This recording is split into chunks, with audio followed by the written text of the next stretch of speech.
Welcome back to Inside Sources. Today, I'm opening the show with a conversation with Congressman Chris Smith, who is the chairman of the Subcommittee on Africa of the Foreign Relations Committee of the United States House of Representatives. Congressman, you're welcome to Inside Sources. Thank you. Thanks for having me on. Yeah, I welcome you even though I'm in your office. Yeah.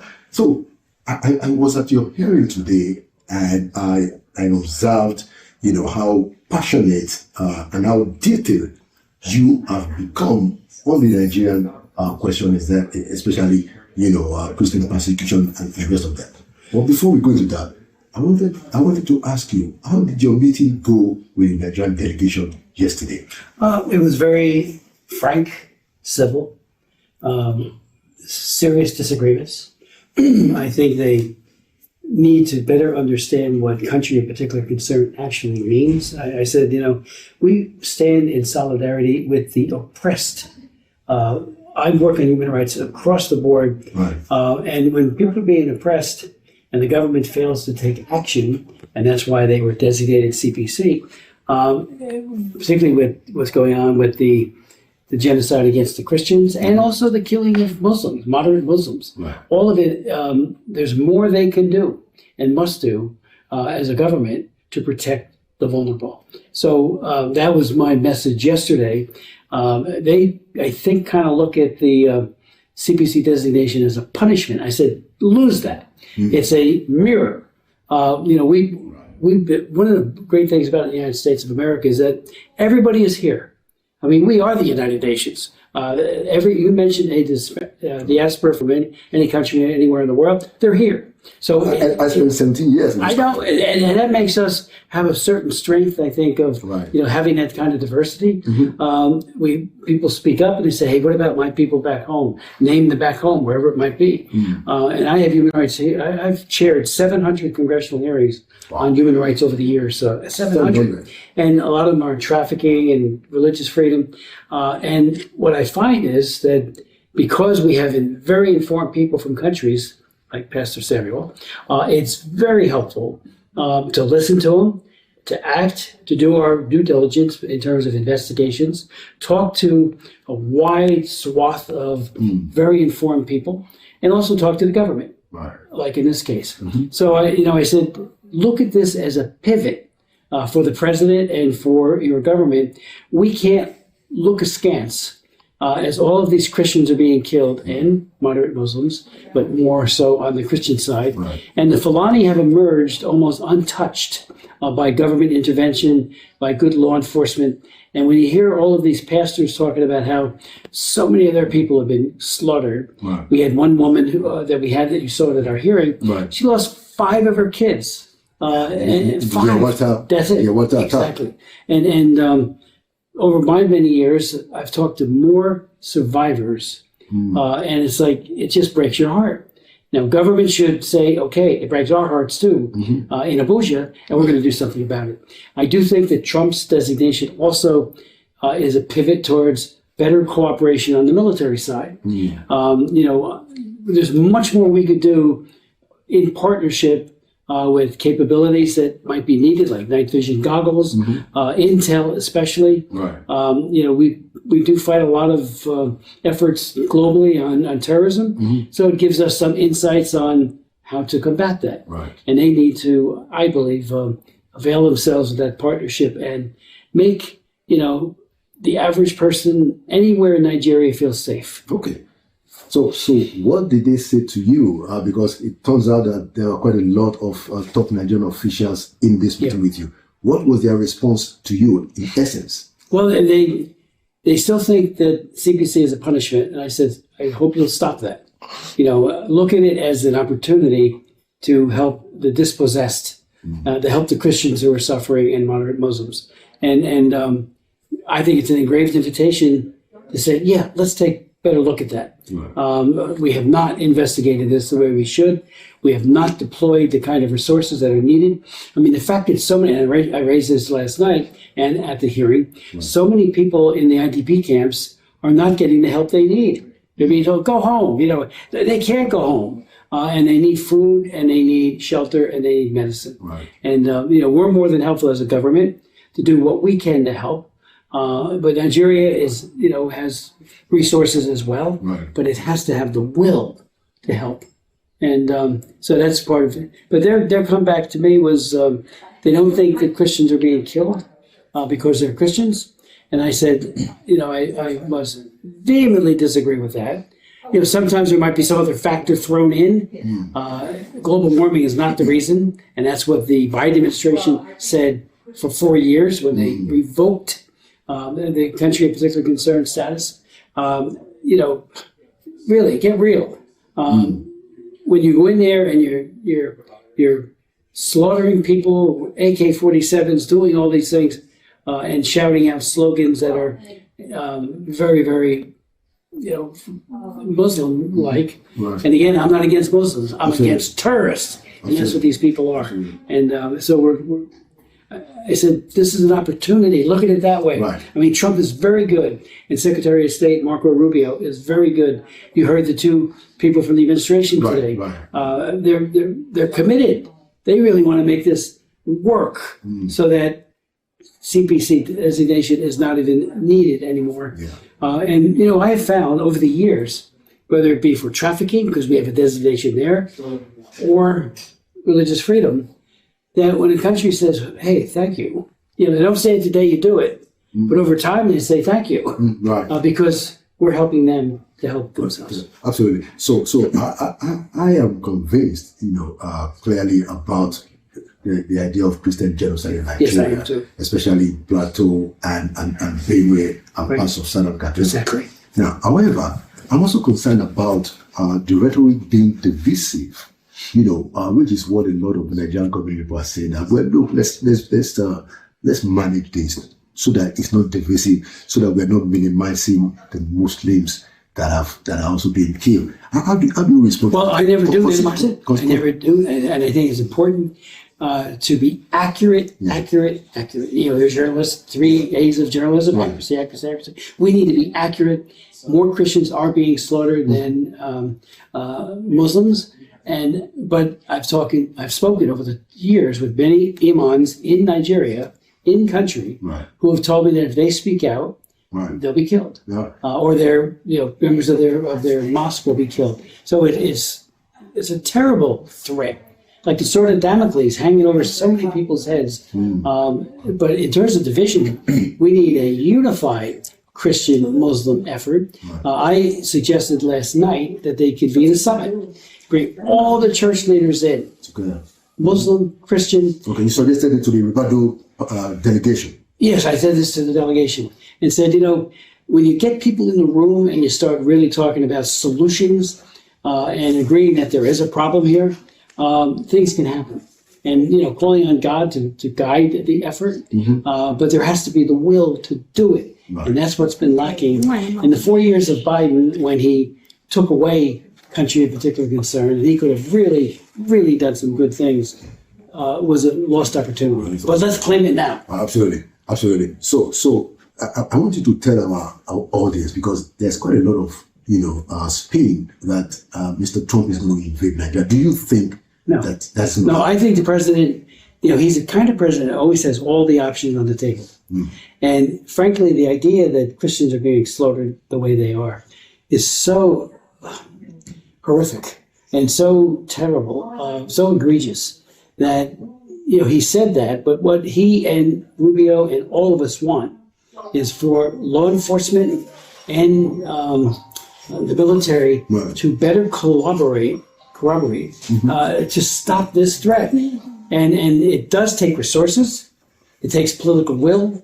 It takes an expertise that needs to be honed very effectively. I mean, there aren't that many ISIS West Africa, Right. what, 7 to 10 million? There aren't 1,000, not million, thousands. Right. There aren't that many Boko Haram. There are some. They are good at hiding and evading. But, when you really have the will to go get them and stop it, and then stop the recruitment that they engage in. Right. I mean, my heart bleeds for all those girls that have been abducted. One number puts it at 1,700 since the Chibok girls were Right. abducted. Right. That's a lot of young women who have been forced into marriages. If they're Christians, they're forced into the Islamic faith. Right. If somebody chooses to convert to any faith. That's their business. But if you're told you do it or else, and they rape these women as the Boko Haram terrorists do, that's got to stop. And it can't stop. There's nothing, I believe, in terms of military and security threat that cannot be mitigated and stopped when there's a genuine will that's sustainable and you have the expertise to do it and the resources. Our government, the United States government, is ready to help on that. I pointed out in my comments today, you might have seen it, that our ambassador to the United Nations, Mike Waltz, he's a Green Beret, 26 years in the military, big on counterinsurgency, knows what he's doing. He was in Abuja teaching and working with the Nigerian SEALs to rescue girls. We need that kind of collaboration. And he said just this week, what a lost opportunity it was to have country of particular concern abrogated by Biden. But, let's look at this designation in this week in a renewed focus. I mean, Nigeria is a great friend and ally. I have quite a few people in my state who are part of that diaspora, and we're so proud to have them. But back home, people like Pastor Anyeni. That's right, Pastor Sam, and it's it's good if we all make sure that it's safe, because I'm fearful that it could get worse. It's like a stage 4 cancer. Next thing you know, it's everywhere, metastasizing, and these radicals need to be stopped. Okay, they just need to be stopped. Absolutely, and I agree with you on that. We find out that most Nigerians really want that. Now that and demand of their government. Absolutely. Demand of Abuja. Absolutely. I mean, I've walked the halls of the House of Representatives and the Senate in Abuja. I met with the Speaker years ago and talked about combating terrorism. In that case, it was Boko Haram only. Right. There wasn't a Fulani as we know it now. No. It's just like where there's a will, there's a way. There's a way. Now, so now that the American government has designated Nigeria as the country of particular concern, what happens next? Okay, it's a 2-step process. The first is based on the facts to designate a country as a CPC or not. The president wisely and Secretary of State Rubio ascertained based on the facts that because of the lack of response, the law says directly committing the crimes or enabling them through acquiescence and lack of engagement to try to stop it. Going like this while they're murdering. That doesn't work. So the designation is first. The second part is to look at, as prescribed in Frank Wolf's law of 1998 and my law in the year 2016, that prescribes all of these sanctions that can be meted out, and all kinds of, denial of aid and things of that kind. And that it's a tool to get to an end.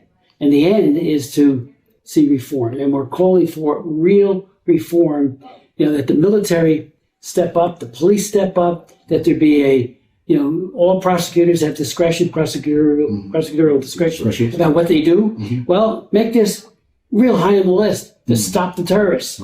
Prosecute them, put them in prison for lengthy jail terms, and then you'll see a difference. Interesting. So nothing's required once the designation is made.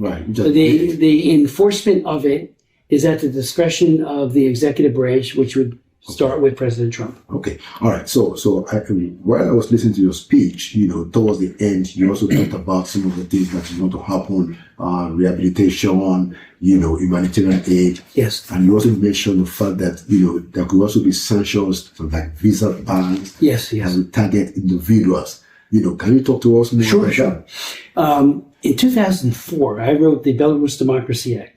And it was novel in that it said to Lukashenko, the dictator in Belarus, who just incarcerates people left, right, and from the middle, that he and anyone involved in that will lose the ability to travel to the United States, so a travel ban, visa ban, and they will not be able to economically do any business here. So it's a twofer. They're the two sanctions. That evolved into the Magnitsky Act, which I also sponsored in the House, the Global Magnitsky Act, and that said the same thing. It gives the ability to the president, conveys it to him, the authority, that if there are bad apples, people doing horrific things, you target them, and they, not the whole government, not the whole country, are sanctioned.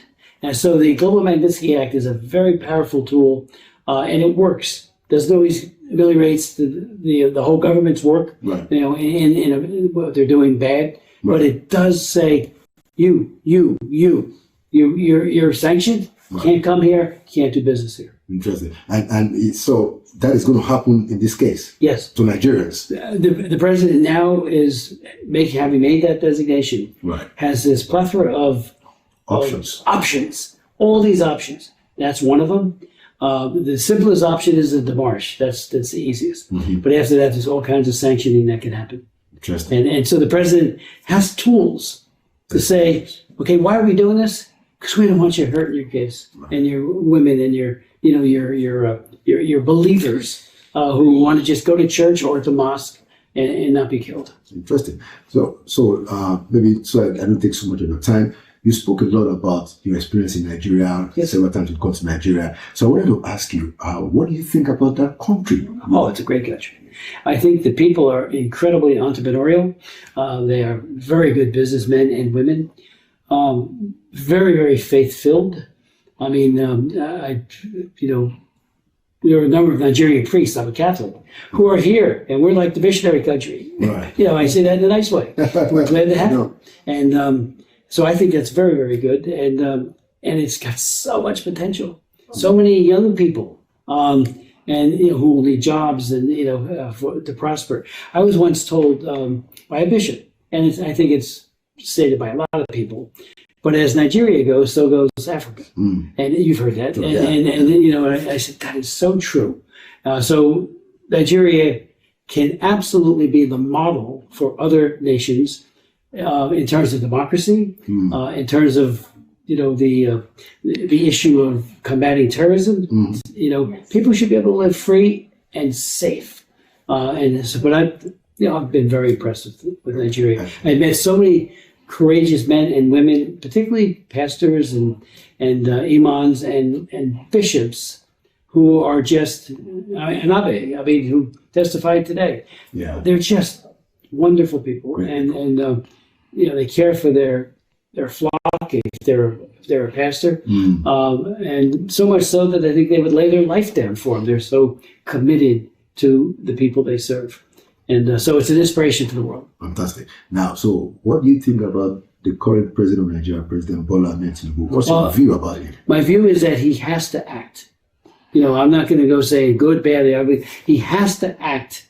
This is done in absolute good faith, the CPC definition or designation, and do it not for us, do it for our own people. They deserve better than looking the other way as all of this happens. They make statements. The foreign minister said a statement on a major television show. One of our colleagues brought this out today about how few people have actually been killed. Please, just tell the truth and combat the evil.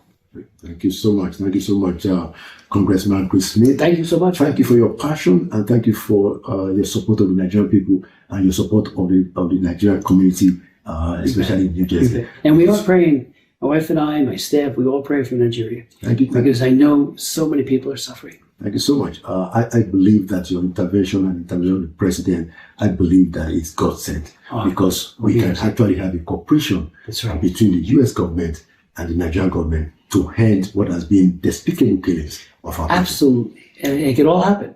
Just choose it to happen. Thank you. And then do all the hard work to make it happen. Thank you so much. Thank you so much for all that you do. And thank you for coming to Inside Sources. Thank you for having me.